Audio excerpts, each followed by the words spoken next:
પ્રવીણભાઈ રામનો આભાર બે બાબત માટે. એક કે તેઓ જે દિવસે હું રાજકારણમાં નહોતો, આપણને કઈ બહુ જાજી પડી ન હોય, કઈ રસઈ નહોતો કે હું હાલે છે, શું થાય છે, કેવું થાય છે, કઈ રસ ન હોય, એવા સમયે 2015 ની સાલમાં પ્રવીણભાઈ રામ એવડી નાની ઉંમરે ઇકોઝોનના રાક્ષસની સામે ઈ જમાનામાં એને લડાઈ ચાલુ કરી.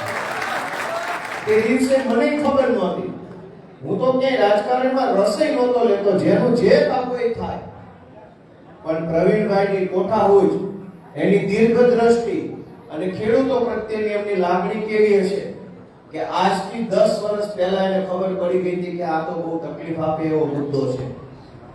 એમણે વર્ષો સુધી આ ઇકોઝોનના મુદ્દા ઉપર લડાઈ લડી, ખેડૂતોને જાગૃત કર્યા, જીવ જોખમમાં મૂક્યો, અને એમને ખેડૂતોનો જે પ્રેમ મળ્યો, વાલ મળ્યો, એ વાલ હોતા, એ પ્રેમ હોતા આમ આદમી પાર્ટીમાં જોડાય અને પછી પાછો સંઘર્ષનો નવો રસ્તો પકડ્યો. તો એમની લડાઈનો લાભ મને વિસાવદરમાં મળ્યો, એટલે એમનો આભાર.